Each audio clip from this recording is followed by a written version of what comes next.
I would like to introduce Joshua Alphonse from Prem AI, Power of Small Language Models, Compact Designs for Big Impact. Let's give it up for Joshua.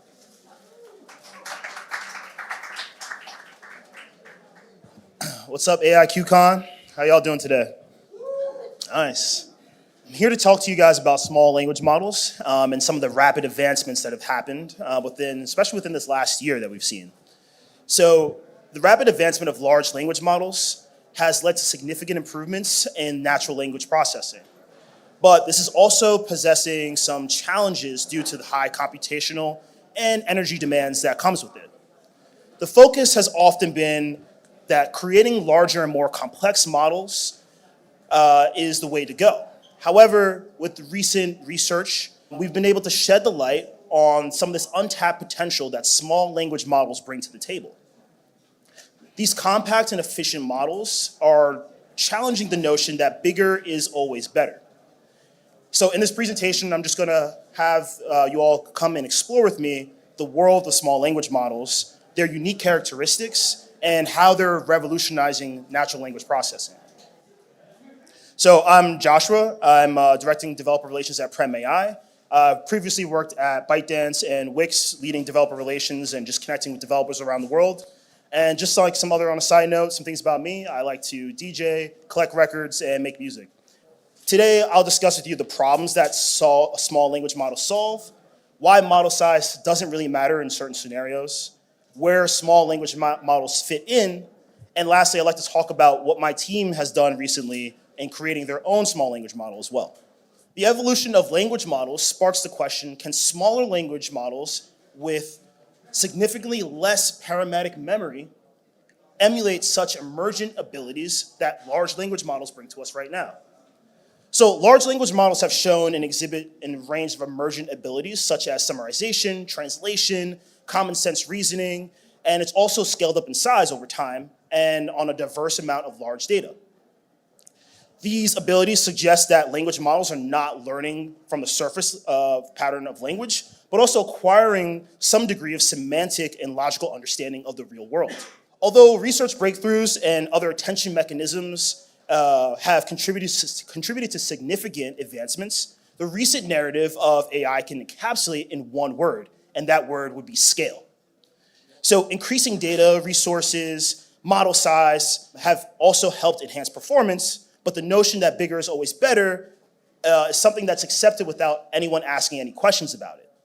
So, however, it's essential to consider the consequences of developing applications using larger available models. So small language models rely more on pre-existing knowledge and semantic priors that have gained knowledge through pre-training. Even when we're given these examples, they usually contradict how the knowledge is formed. So in contrast, large language models can overcome their pre-existing knowledge when provided with examples that go against it, despite potentially having stronger pre-existing knowledge and compared to smaller models. So in other words, small models stick to what they learn in pre-training, and large models can adapt to new information from examples, even if it contradicts what it's learned during the pre-training process. So what problems do small language models solve?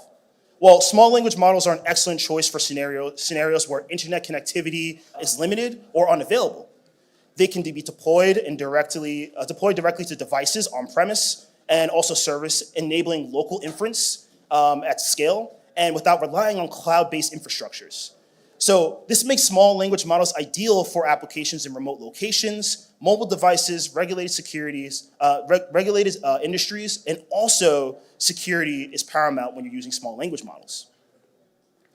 Another use case here is when it comes to latency. So in applications where near instant response is crucial, such as real-time conversational AI, and also time-sensitive decision-making systems, small language models really shine because their compact size and is efficient with the architecture allows for lightning fast speeds and also minimizing the amount of latency that comes with it. So it provides for a seamless user experience as well. Now, also for organizations or individuals with budget constraints, small language models also offer a cost-effective solution. So their smaller size translates to lower computational requirements, reducing the need for expensive hardware or cloud resources. So when you're dealing with simpler tasks that don't demand full capabilities of large language models, you may want to turn your head to small language models as well. And you can perform with a fraction of the cost. So during the development and testing phases, small language models are a developer's best friend in some cases. They can be easily integrated into resource-constrained development environments, such as local machines or low-powered servers. And this allows developers to quickly iterate, right, and test their applications. And then you can also fine-tune models without the costly infrastructure that large language models bring to you. Now, while large language models offer impressive out-of-the-box performance, they are not always the best to fit for a specific task. Fine-tuning small language models on domain-specific data can yield superior results. However, by focusing on narrow tasks and leveraging relevant trained data, fine-tuned small language models can capture nuances, terminology, and capture unique points due to its target domain. So in summary, small language models offer a powerful and versatile solution for a wide range of applications that enable for offline inference, handling latency constraints, and also cost constraints as well. So in plain words, small language models are fast, they're cheap, they're predictable, customizable, and they're great for privacy. So these advantages make small language models attractive for a wide range of applications. Now, again, I've mentioned before that bigger isn't always better, but I'm going to tell you why size doesn't always matter all the time. So small language models are streamlined variants of large language models, as I mentioned, and they're boasting fewer parameters and simpler architectures. They're designed for efficient local data processing, making them ideal for on-device and mobile implementations to reduce complexity and enable for faster inference. Small language models are effectively trained for using smaller curated data sets and leading to greater explainability. So smaller data sets allow for better understanding and control over the model's behavior and outputs, especially for different pipelines like Retrieval-Augmented Generation. So RAG involves retrieving relevant information from external sources to augment the model's knowledge. And this is perfect for small language models. And what I'll talk about a little bit later is how we also implement this for creating small language models at Prem. So by combining small language models with RAG, developers can create powerful language AI solutions that are efficient and also user-friendly without the costs. So despite impressive capabilities from LLMs, you can suffer from a lack of precise control over the behavior.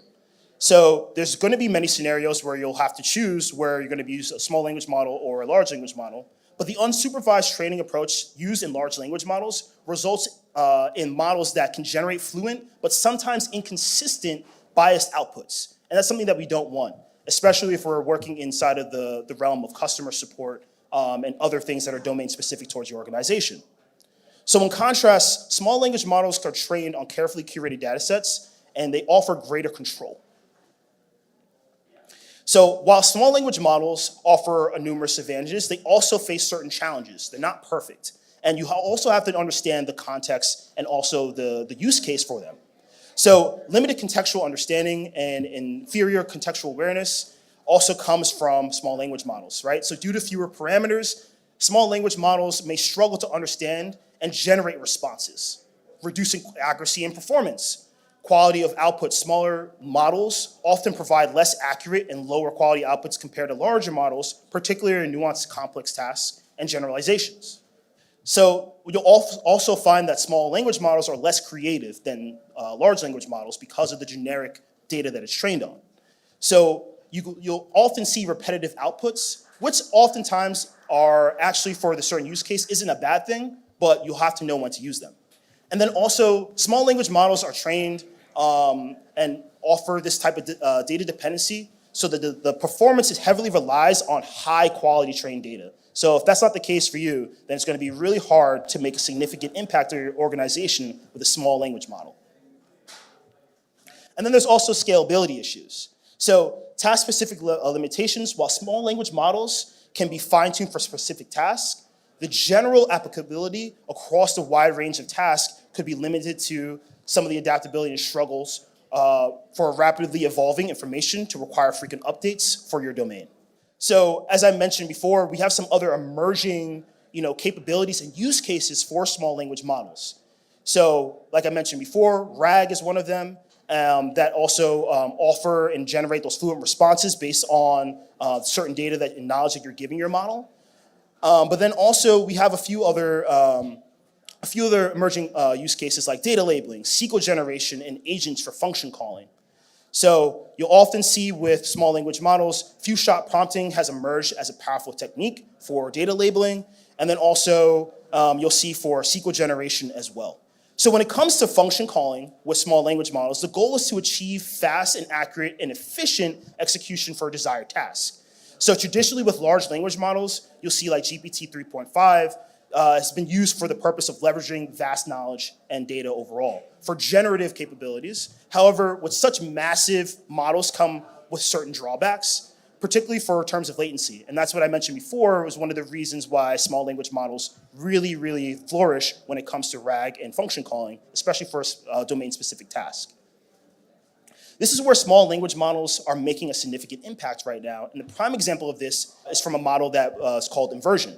And you'll also see from the graph that I have here, inversion actually outdoes the speed and the latency of GPT 3.5 by 10%. So like that amount of latency is huge when you are creating tasks that require that amount of speed and time to get done.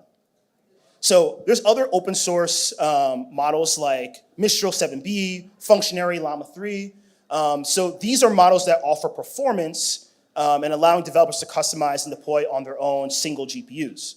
So the open source nature of these models democratizes the access to advanced function calling capabilities to foster the collaboration within the developer community. So this is really big for us right now. So traditionally, RAG has been associated with large language models like GPT 3.5 or GPT-4, which demonstrate impressive performance. However, these super large language models, RAG applications come with certain drawbacks, and models with billions and trillions of parameters require immense computational resources. So this is where small language models also come into play as well, and this is what we've seen at Prem when we've been creating our own small language model called Prem 1B. So I also want to just draw some attention to some other models as well. So Cohere also has been emerging in the space for some of their game-changing models that are small and also specialize in RAG, called Command R and Command R+, and they tackle these RAG use cases for organizations and enterprises very easily. So currently the dominant use case for RAG lies in customer support and knowledge retrieval, and that's what this is perfect for. So considering the cost implications of using large language models for RAG in high volume customer support scenarios, each query is processed by the model would require significant computational resources. So that's what drove us to build a small language model called Prem 1B, which is a transformer-based decoder-only small language model that is trained using next token prediction. So this architecture is based on Llama 2 and is used from Tiny Llama with flash attention. So just note that Tiny Llama was trained with a context length of 2048, and Prem 1B supports a context length of 8192. So these are just some of the findings that we found when creating and benchmarking Prem 1B as well. So the Tiny Llama model appears to be a top performer overall over here, but it shows strong performance across most tasks, particularly accelerating in Arc Easy. Then we have OPT 1.3B, which is part of the OPT pre-trained transformer series, and it performs well across the board. And then the Prem 1B model from Prem AI, shows competitive performance, especially in Arc Easy, Pika, and so forth, but it struggles a bit more in window grade compared to the top two models that we have there, with more improvements to come. So we have another model here for Prem 1B chat as well. This suggests that the trap optimization didn't significantly impact the performance on these specific benchmarks, but as time goes by, these models will definitely improve. And that's it for me. And that's it for small language models. So if you'd like to learn more, come check us out at our booth upstairs from Prem AI. And then we also have a way for you to sign up and for a promo code where we're giving away 1,000 free credits. So come join us for Prem AI, and if you want to learn more, meet us upstairs. Thank you, guys.